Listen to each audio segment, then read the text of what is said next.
5 fat loss traps that people fall into. Um, there's something that I've learned over the years as I've gone from having no clue about how to get in shape, how to lose fat, how to build muscle, being skinny fat, having insane back pain, to being lean all year round, all that good stuff, eliminating the pain, being stronger than 99% of people. Uh, and the thing, one of the that thing is that people go into different activities or endeavors with preconceived notions or ideas or assumptions that they have about how a certain thing works. It's my Diet Coke right there, 16 ounce, because we're fancy like that. But people have these ideas and assumptions that are completely wrong. And the thing about those assumptions is that they prevent you from doing things that would actually allow you to close the gap or to never start at all, to not even start to begin with. And so these are 5 traps that people kind of fall into that prevent them from even starting a lot of the times. Or when they do start, they're doing things that make life more difficult, but don't actually close the gap for them, right? And so that's a huge thing that I just said right there. Like the assumptions that we make that prevent us from actually even starting things, and then also just the assumptions leading us to do things that aren't sustainable, they aren't enjoyable and fun. So the first one is thinking that you can't eat carbs, and it's pretty wild. But even in 2021, there's a lot of people who still think the reason they're overweight and have a bunch of fat is because they eat carbs. All right. Now, I kind of talked about physics and chemistry in the last podcast, but so that's the one piece. I would go back and check that out. Listen to that one. It's pretty short. I don't like to burden you with, you don't need an hour-long podcast on, explaining to you that physics doesn't care about your opinion. Chemistry doesn't change based on opinion. Or, for that matter, a celebrity endorsing a certain diet and saying that sugar is bad and carbs are bad. So, but learn to observe. So the antidote to thinking that carbs are what make you fat is just let's start to learn to observe things, okay? Because here's a very obvious thing. There are people who eat carbs and lose fat. How is that possible? If carbs make you fat, how are there people who eat carbs and lose fat? And not only that, there's people who eat tons of carbs and lose fat and stay lean. What is the mechanism? Like, this is not to like make yourself feel bad, like oh, I don't know the answer to this. It's more of like, well, obviously there are other things here that I can learn from, okay? Now, if you just don't like carbs, then cool, then you're good to go. Like, that's your most sustainable way to just not eat carbs. But now here's the other side. There's also people who don't eat carbs and they still can't lose fat. What's going on there? I remember back in 2012 or whatever, I hired my first, like, legit coach. I had been trying all this stuff. Oh, I'll do it myself. I'll figure it out. Blah, blah, blah. And I hired Alberto Nunez, one of the world's best coaches, and just a wonderful human being, one of my favorite people. And he told me, I remember, I still have that email. He said 250 grams of carbs per day. And I emailed him back and I was like, dude, I'm going to get fat. But since I trust you, since I hired you, I will do it. And part of me was like, damn, that's dope. Like, if I'm gonna eat that much carbs. But guess what happened? I got more shredded than I ever was in my life, and that's really the key here. Is like observe things and then run an experiment for yourself. Like this is very easy. Like your confidence will go up when you actually do something and find out for yourself. Right? But you gotta know how to run an experiment. You gotta collect information, collect data, and see what happens. And then it's like pretty nuts. Like, oh shit, you know. Uh, so that's the first one. Trap number two: thinking that you need to work out harder and longer, and that's just what's missing for you. Like I just gotta work out. Well, I'll tell you what. Like losing fat, working out has very little, if anything at all, to do with it. I stay extremely lean all year round, and I don't work out very hard or very long, for that matter. Especially not in relation to what people are doing. If you saw me work out, clearly I'm like doing work, but I'm not dying or struggling or beast moding or whatever people do. I had a conversation with a former client. She just, she was one of those people who it wasn't the right fit. So, um, and at that time, back in the day, I didn't know enough or have enough experience to be like, I don't think I'm the right person for you. I just thought in my youth that I could help everybody, right?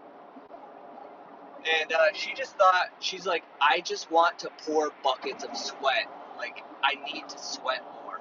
And I would try to explain to her, like, look, you're 100 pounds overweight. The reason you're 100 pounds overweight is not because you're not sweating enough.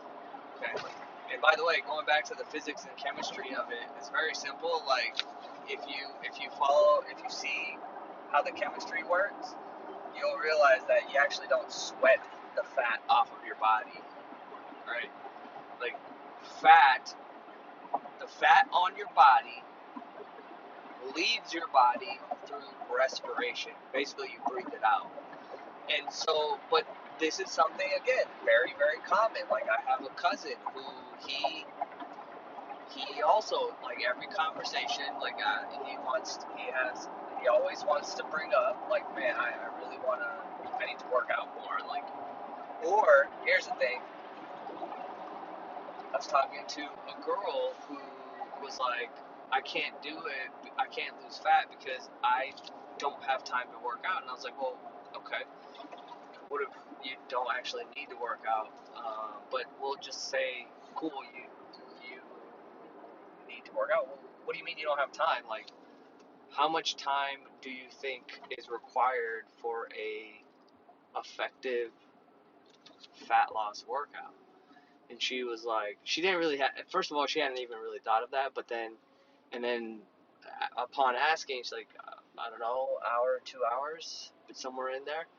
And I'm like, okay, well, so you think an hour is adequate? She's like, yeah. I'm like, okay, let's pop open your, and this is just working with her assumption, which, by the way, like, you don't even need an hour. Like, my workouts are 20, 30 minutes, maybe 40 minutes once in a while. But that's besides the point. Losing the fat is not going to happen because of the workout you do. You can literally do pretty much whatever you want. Um, and turns out she had 3.5 hours every day on her phone, majority of it being on Instagram and TikTok. And she kind of realized, like, okay, even if I work off of my assumption, which is incorrect, that I need to work out more, I still have the time and then some, which we all do. We all do. Oh, I don't have the time. Yeah, you do. We do. We do have the time. And that's only for you to decide where do you want to use that time, right? Like I've talked many times about reallocating resources, mainly time and money. So, and nobody could tell you where those resources should go. That's up to you to decide. But again, learning to observe, right? If it was the case that working out harder and longer was the key, then the people who would work out the hardest and longest should be in the best shape, but that's not the case. And there's also tons of people that I'm sure you could point to who pretty much I mean they've been working out forever, but they look kind of the same. They don't look like you wouldn't the amount of effort they put in and then their physiques, you wouldn't trade it for that. You know, if it was at least guaranteed, like, okay, if I work out this hard and this long, then I'll be shredded. If that was guaranteed, then you might even consider it. But, even by just observation, that's not really the key, right? And then on the flip side, like I said, we know people who look phenomenal and they barely work out. At least not you know, in comparison to what people think they need to do, right? And then we've had a full podcast on this before, but making arbitrary goals like, oh, I'm going to do 100 burpees a day without any kind of context. Like, what are we doing? Like, what you need to think about is closing a gap. Where am I? Where do I want to be? And I want to close that gap. It's not about doing these random challenges and things that don't actually close a gap. It's about knowing that destination and where you are and systematically closing it and not doing things that don't close it. So maybe you don't need to do any burpees. Wouldn't that be dope? But meanwhile, you're going to say, oh, I need to do all these burpees. Even though it's not actually getting you what you really want. You didn't want to do burpees. You wanted to look good. You wanted to look good. Now you've added this dumb thing that you're doing and forcing yourself and feeling miserable about, right?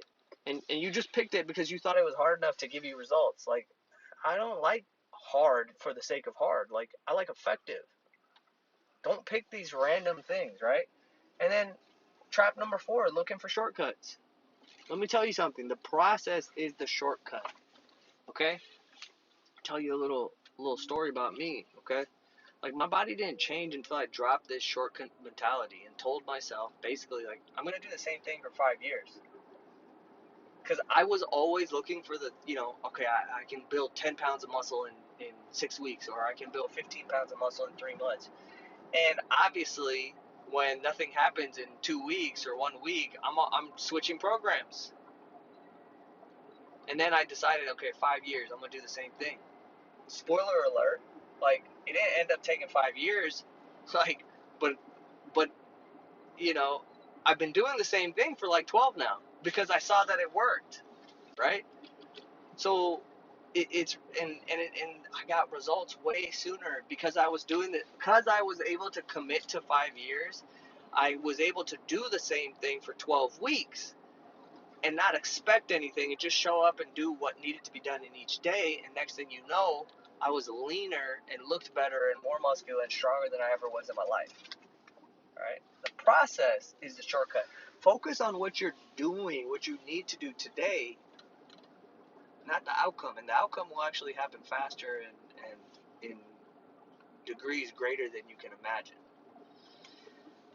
There's a 5th trap that I wanted to talk about, but I'm gonna leave that for its own episode because this one has already gotten a little bit long. Couple of things for you before I head out.